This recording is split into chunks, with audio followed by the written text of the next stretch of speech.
based on color, based on the way a person looks, based on their outward appearance, based on their tongue, based on what some incidental aspect of their nature.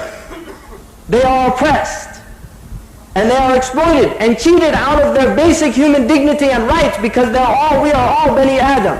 And then Allah moves to the next. After giving us all these wondrous signs, Allah tells us, وَمِنْ آيَاتِهِ مَنَامُكُمْ بِاللَّيْلِ وَالنَّهَارِ. Look at you all sleeping, not only during the daytime, but in the nighttime as well. Not only during the nighttime, but in the daytime you're asleep. If you look in the Arabic language, وَالنَّهَارِ is what they call ma'tuf. Allah doesn't repeat the ba there, that it's a separate sleep, it's a continuous sleep. The Prophet ﷺ said, النَّاسُ نِيَّامٌ فَإِذَا مَاتُوا انْتَبَهُوا.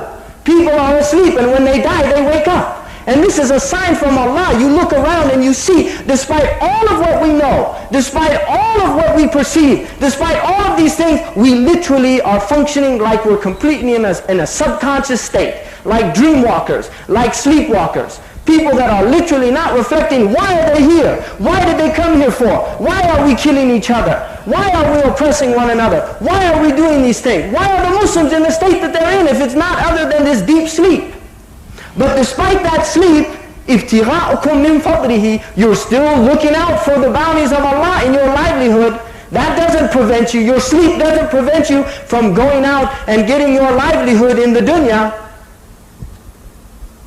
Is a sign from Allah. إِنَّ فِي ذَلِكَ لَآيَاتٍ لِقَوْمٍ يَسْمَعُونَ. These are signs for people who listen, who hear. Now hearing is a function of people that are awake.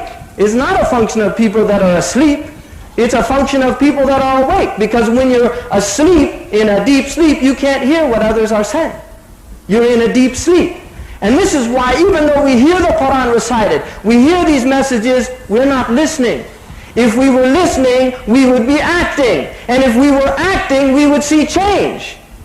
But where's the change? Let's each of us ask ourselves, where is the change? What's happening? What's taking place? Where's the great Islamic revival? Where are the institutions? Where are the people studying Sharia? Where are the people going out and calling people to Allah subhanahu wa ta'ala? Where? Where are they? In this country, you can almost count them on their hands. You can almost count them on their hands. In this masjid alone, the people that do things, I mean, it certainly fills up on Jumu'ah. But we're very good at sitting around and criticizing those few people that are out there doing something. We're very good at that. We're brilliant. We'll go out and criticize everybody, but what? What are you doing? Where is it? Show me. Where's your alternative?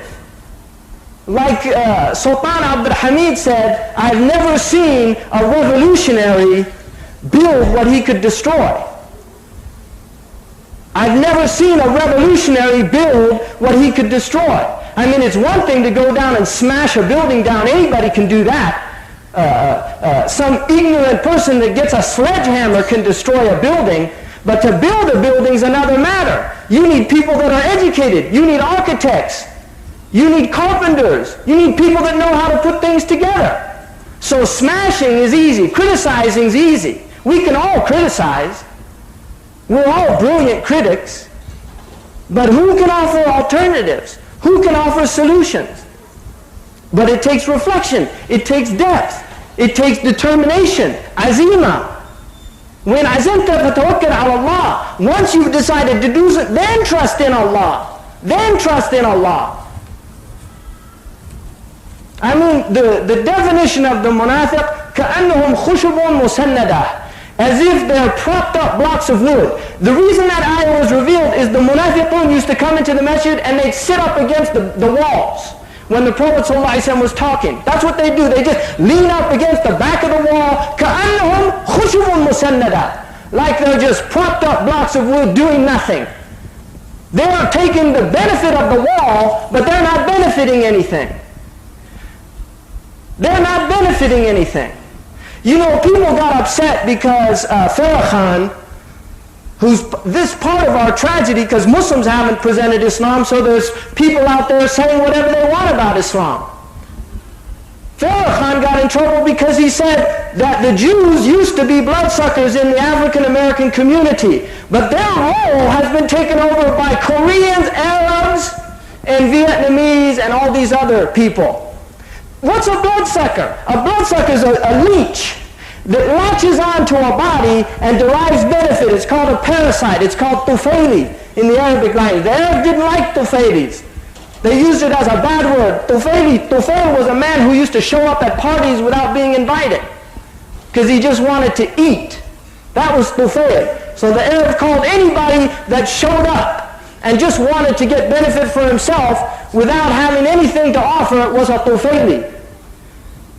So we have people in East Palo Alto, in San Francisco, in Oakland. You see people whose grandfathers and great-grandfathers brought Islam to the corners of the world. They open up their liquor stores and distribute their filth amongst the African American. And then they have the audacity to call them abd in their language. You talk to these people. They have the audacity to call these people abd. Jani abd al-yawm. As if a black man's color determines the fact that he's a slave. Where did that come from? What kind of jahiliyyah did that come from? Where did it come from? Abd. And I've heard it myself with my own ears. And I won't mention the cultures and the languages that use that word. But you know, the ones that speak those languages, who gave you a right to call a black man a abd in the Arabic language, in a language that came to elevate the black man? I mean, we've done nothing for this community in this country. We have done nothing for these people. What have we done for them? We can criticize them. We can talk about Warifuddin Muhammad. We can talk about Louis Farrakhan. We can talk about all of their leaders. We can make fun of their rap music and think it's funny, their contribution to American culture, find it cute the way they talk. And we can do all that, but what have we done for these people? I mean, if you look at history, we say the Africans are tree worshippers, rock stone worshippers, animists, as if they have no culture, no tradition. What do you think the Arabs were doing before Islam came? What do you think the Arabs were doing? They were worshiping stones and rocks and trees and burying their children alive and killing a man, just like the Bloods and the Crips kill each other. They were killing somebody. If somebody of a Kelbi went and killed a Tamimi, all the Tamimis would go and they'd kill any Kelbi they saw. That was called Jahiliyyah. Seriously. I mean, what's the difference between those people and the Jahiliyyah Arabs? There's no difference. The only difference is that Allah blessed us with Islam. That's the only difference, or we'd just be doing the exact same thing that they're all doing, because that's the human condition. That's all we'd be doing. I mean, this is reality. Look at the Christians, these great, wonderful people that have given the world civilization. What kind of civilization did they have before a Semitic book came to them?